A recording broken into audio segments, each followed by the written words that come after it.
پہلی جو صورتیں طول معروف یہ دونوں ناجائز ہے. کیوں ناجائز ہے؟ وہی بحث، وہی سبب، وہی علت جو ہم نے کل پڑھی تھی کہ وقف روم کے اندر کیا ہوتا ہے، موقوف علیہ متحرک ہوتا ہے، اور جو طول، یہ جو طول اور توسط اور کسر، طول اور توسط ہے، یہ صورتیں ہیں مد کی، اور مد کے اندر جو مد کا سبب ہوتا ہے وہ سکون ہوتا ہے. تو جب موقوف علیہ متحرک ہوگا اور ہم اس کو سکون کے ساتھ پڑھیں گے تو یہ دونوں جمع نہیں ہو سکتے، یا تو سکون ہوگا یا تو حرکت ہوگی. سکون اور حرکت دونوں ایک جگہ، حرکت دونوں ایک جگہ جمع نہیں ہو سکتے. تو اس وجہ سے طول معروم اور توسط معروم یہ دونوں جائز نہیں ہے. کسر کے اندر کیونکہ اس حرف کو اپنی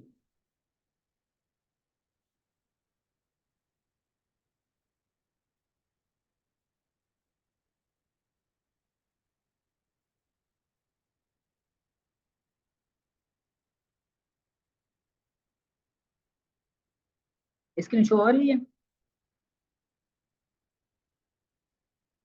طول معروم ناجائز ہے، توسط معروم یہ بھی ناجائز ہے، اور کسر معروم یہ جائز ہے. اور اسی طرح وقف اشمام کی صورت میں تین وجہ ہیں، وہی طول مال اشمام، توسط مال اشمام اور کسر مال اشمام، یہ تینوں جائز ہیں جو میں نے عرض کیا. ٹھیک ہے. اور تو یہ آسان تھا، صرف دو صورتیں جو پچھلے صورتوں کے اندر ناجائز تھی وہی صورتیں یہاں پر بھی ناجائز ہیں.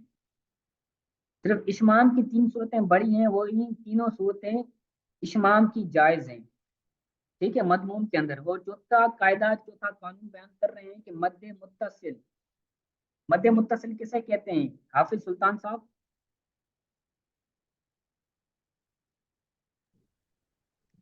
دوبارہ فرمائیے گا، کیا فرمائیے؟ مد متصل کسے کہتے ہیں، تعریف بیان کریں. حروف مدہ. جی جی صحیح کہہ رہے ہیں. حروف مدہ کے بعد، حروف مدہ کے بعد اگر حمزہ اسی کلمہ میں ہو، حمزہ جو سبب ہے مد کا، تو مد متصل تب بنے گا جب حروف مدہ کے بعد حمزہ اسی کلمہ میں ہو تو مد متصل بنے گا. متصل یعنی ایک ساتھ. مد متصل، مد عارض اور مد لین عارض یا اسی طرح مختلف مدات جمع ہوں تو ان میں وہی وجہیں جائز ہوں گی جس میں مقدار طول توسط برابر ہوں یا کوی کو ضعیف پر ترجیح ہو. مد متصل، مد عارض اور مد لین عارض، ان تینوں میں یا ان تینوں کے علاوہ جو مختلف مدات ہیں یہ جمع ہو جائیں، ایک ساتھ آ جائیں تو ان میں وہی وجہیں جائز ہوں گی جس میں مقدار طول توسط برابر ہو یا کبھی کو ضعیف پر ترجیح ہو. یعنی اگر مد متصل اور مد عارض اور مد لین عارض جمع ہو جائیں تو وہی صورتیں جائز ہوں گی جس کے اندر مقدار برابر ہو. اگر طول پڑھ رہے ہیں تو تمام کے اندر کیا ہو، طول طول ہو. اسی طرح اگر توسط ہو تو تمام کے اندر توسط ہو. یا پھر ضعیف کو قوی پر ترجیح حاصل نہ ہو کہ جو قوی ہے اس کو طول کے ساتھ پڑھا جائے، جو ضعیف ہے اس کو طول کے ساتھ نہ پڑھا جائے، توسط کے ساتھ پڑھا جائے یا پھر کسر کے ساتھ پڑھا جائے. ٹھیک ہے. اسی طرح یہ پانچواں قاعدہ ہے مد متصل کا حمزہ. مد متصل کے اندر حمزہ ہوتا ہے جو اسی کلمہ میں ہوتا ہے، تو مد متصل کا حمزہ اگر کلمہ کے آخر میں ہو تو اس پر وقف کرنے کی صورت میں مد کے دو سبب جمع ہو جائیں گے. ایک سبب ہے سکون، جب وقف کریں گے تو سکون آئے گا، وقف سکون کے اندر ہی ہوتا ہے. اور دوسرا ہے حمزہ، اگر حمزہ مد متصل کے آخر میں آتا ہے تو پھر وقف کریں گے تو حمزہ پر وقف ہوگا، تو حمزہ بھی ہوگا اور حمزہ کے اوپر سکون بھی ہوگا. تو یہ دونوں سبب ہیں مد کے، تو یہ اجتماع سببین ہو جائے گا، یعنی دو سبب جمع ہو جائیں گے. جیسے یشاء، تو اگر یہاں پر وقف کریں گے تو حمزہ ساکن ہو جائے گا، حمزہ خود سبب ہے مد کا، پھر جب اس کو ساکن کریں گے تو یہ دوسرا سبب ہو جائے گا مد کا، تو اجتماعی سببین ہو جائے گا، جیسے یشا،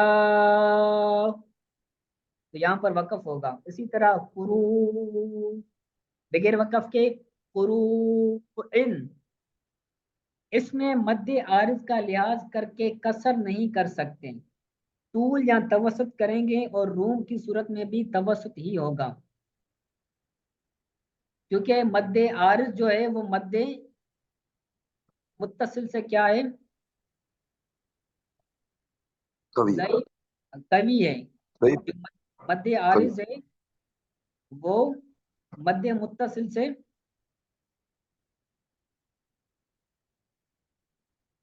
اس میں سے قوی کون ہے، ضعیف کون ہے؟ جی مد متصل جو ہے یہ کبھی ہے اور مد عارض ضعیف۔ جی مد متصل جو ہے وہ قوی ہے، اور مد عارض جو ہے وہ ضعیف ہے، ان دونوں کے اعتبار سے۔ اور جو مد لین عارض ہیں، تو مد لین عارض سے ضعیف ہیں، تو کہتے ہیں کہ اس میں مد عارض کا لحاظ کر کے کسر نہیں کر سکتے، طول یا توسط کریں گے، اور روم کی صورت میں بھی توسط ہی ہوگا، کیونکہ جو مد متصل ہے اس کے اندر حمزہ ہوتا ہے، اور مد عارض جو ہوگا اس کے اندر کیا ہوتا ہے، سکون ہوتا ہے، سکون عارضی ہوتا ہے، تو وقف کی صورت میں سکون عارضی آ جاتا ہے، پہلے حرف متحرک ہوتا ہے، لیکن سکون کی وجہ سے اس پر، وقف کی وجہ سے اس پر سکون عارضی آ جاتا ہے، تو اس کے اندر کیا کریں گے، مد عارض کا لحاظ کر کے کسر نہیں کریں گے۔ مجھے لگتا ہے مد عارض جو ہے وہ قوی ہے، اور مد متصل جو ہے وہ ضعیف ہے۔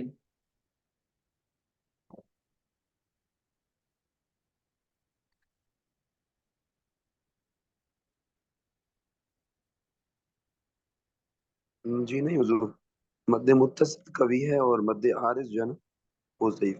صحیح ہے، صحیح ہے، ٹھیک۔ مد متصل قوی اور مد عارض سے کم ہے، تو مد عارض کا لحاظ کرتے ہوئے اس کے اندر ہم توسط اور کسر نہیں کریں گے، توسط کریں گے یا پھر طول کریں گے، اور روم کی صورت میں بھی توسط ہی ہوگا، یعنی طول نہیں کریں گے۔ اگر طول کریں گے تو مد عارض پر کیا آ جائے گا، او مد متصل پر مد عارض ترجیح پا لے گا، جو کہ مد عارض ضعیف ہے مد متصل سے، مد متصل قوی ہے۔ ٹھیک ہو گیا؟ الحمدللہ ماشاء تو اللہ۔ تو آج کے سبق میں اگر کوئی چیز سمجھ نہیں آئی تو پوچھ لیں۔ جی عرفان صاحب۔